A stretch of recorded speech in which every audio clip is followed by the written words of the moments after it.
आज हम आपको उस जगह के बारे में बताना चाहते हैं जिसको अकबरी सराय कहते हैं।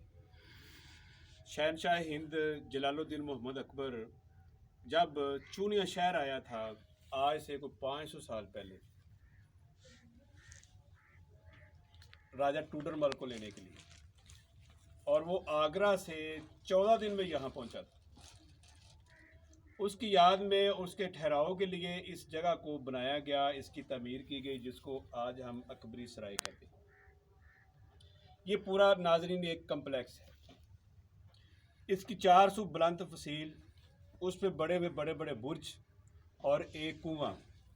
और अगर मैं दाएं तरफ आपको दिखलाऊं तो वहाँ आप देख पाएंगे कि वहाँ इसका मरकजी दरवाज़ा था, और जो कश्ती थी वहाँ आके लगती थी, उसकी बड़ी बड़ी सीढ़ियाँ थी। जब आगे आते हैं तो फिर वो जो पहला आता है वो नीचे था, जैसे हम शालामार बाग का देते उसके 3 तख्ते हैं, ऐसे इसका पहला तख्ता वो है। चारों तरफ बुलंद कुछ 14 फुट की इसकी वसील थी, और उसके इर्द गुलाम गर्दिशें थी, छोटी छोटी इमारतें थी। उसमें उसके अंदर भी तय खाने थे। उसका सबूत जो हमारे यहाँ जो गिरा हुआ है वो बड़ा दरवाज़ा, उसके छोटे छोटे पाइप हैं, वो रोशनी के लिए और धुएं के लिए इस्तेमाल होते हैं। 2 हैं, एक बड़ा है और एक छोटा है, उसके लिए इस्तेमाल होते हैं। जब आगे तो बड़ा बुलंद चबूतरा है, उस पर जो नक्शकारी है, उसमें जो छोटी ईंट का इस्तेमाल है, छोटी टाइल का इस्तेमाल है, जिसको आज हम नानक चंदी के नाम से पुकारते हैं, वो है। उससे बुलंद छोटी छोटी ईंट है वो।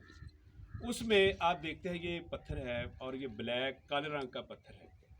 और हमारे माहिरीन ये कहते हैं कि ये वही पत्थर है जो शाहजहां ने अपने लिए एक जो काले रंग का वो बनाना चाहता था ताजमहल, दरिया जमुना के पार, उसी तरह का है। अब जब हम आगे आते हैं तो पूरी आगे जो हमारे सामने खुल के आती है वो है 12 दरी। मेरे पीछे आप देख रहे हैं, इसके 12 दर हैं, इसके 12 दरी कहते हैं। ये मरकजी है।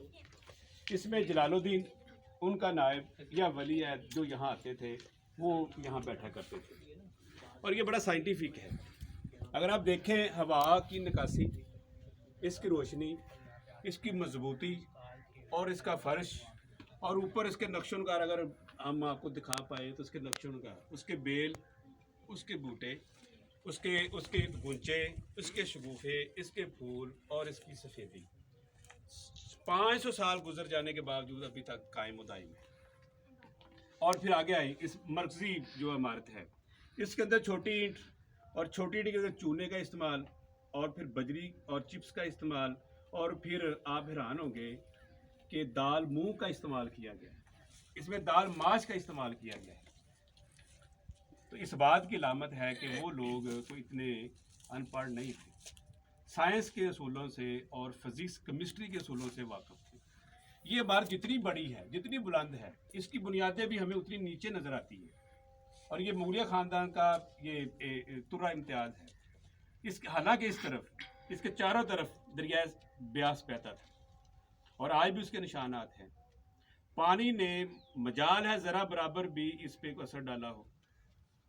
इसके साथ छोटी सी एक, अब मैं आपको दिखाना चाहूँ तो इसके साथ छोटी सी एक और इमारत है, और वो भी ऐसी ही है। तो ऐसे समय लिहाज के दौर में ये दीवाने आम था, ये दीवाने ख़ास है, और ये दीवाने आम है। इसमें जो बादशाह के जो मसाहिब थे, उसके वज़ीर थे, वो इसमें रिहाइश रखते थे। फिर इसकी गुलाम गर्दिशें हैं। अगर थोड़ा सा हम पीछे जाएं, एक इसके पीछे एक और इमारत है, वो छोटी सी है।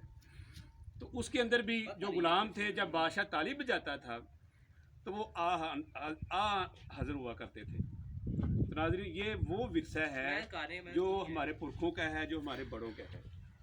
महकमा सारे दिमा करता क्या है, यहाँ फर्जी तौर पर उसकी टीमें आती हैं, उसके बिल बनते हैं। इनको सिर्फ शाही कला, शाही हमाम, शालामार बाग, बादशाही मस्जिद, और वो जो शाहजहानी मस्जिद है, और जो दूसरे हैं जो बड़े बड़े शहरों में, वो नज़र आती हैं।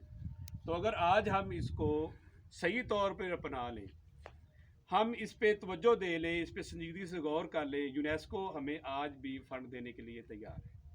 बड़े बड़े आगा खां फाउंडेशन आज भी इसके लिए स्पॉन्सरशिप करने के लिए तैयार है। और जो सबसे जो दर्दनाक बात है, वो जो ख़जाने की तलाश में लोग इधर आते हैं, जिन्होंने इसको खोद डाला है, अगर हम इसके अंदर जाएं तो इसको खोल डाला है, इसकी बुनियादें बहुत बड़ी है, 10-10 फीट की इसकी बुनियाद है, जिन्हें खोल डाला है। आज से जब मैं 20 साल पहले आया था तो उन्होंने क्या किया था, ये फर्श बिल्कुल सही था, छतें भी इसकी सही थी, इन्होंने इसको खोदा है। ये आप मेरे पीछे देख बड़े बड़े गड्ढे हैं, मेरे दाएं तरफ भी ऐसे ही है, इसको घेर दिया है। ये अब फटने के करीब है, इसके ऊपर जो छत है वो पक्की है, मैं एक बार उसके ऊपर गया हूँ, पक्की है, और अब पानी की निकासी वहाँ मुमकिन नहीं रही। आगे आगे पीछे आप देख रहे हैं ये बड़ा सा गड्ढा है, और इस गड्ढे के अंदर उन्होंने निकाल दिया है सब कुछ। इसका फर्श खराब हुआ, इसकी जो बुनियाद है इसको उन्होंने खराब किया खजाने की तलाश में।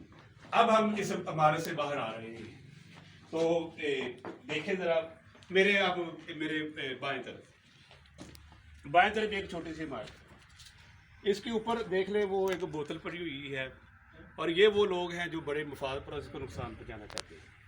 अब अगर आप मेरे पीछे देखें तो ये इसकी पूरी दीवार थी, वो मेरे बिल्कुल उस कोने पे वो बड़ा सा कुआं है, कुएं का पानी इसके इस्तेमाल के लिए कुएं से पानी निकाला जाता था। तो मैं आपको ये बताना चाहूँगा कि आप इसकी हिफाजत करें। ये हमारा विरसा है, ये हमारी यादगार है। दुनिया की जितनी कौमें हैं, जितनी पढ़ी लिखी अक़वाम है, जो तरक्की याफ्ता मुआशरा है, जो तहजीब याफ्ता है, वो इनकी हिफाजत करते हैं। यूरोप में चले जाएं, छोटी छोटी इमारत उन्होंने मनसूब कर दी, ये फ़लाँ बादशाह की है, ये फ़लाँ राजा की है, ये फ़लाँ लार्ड की है, उन्होंने उसको महफूज करके संभाल लिया है, उस पर टिकट लगा दी है।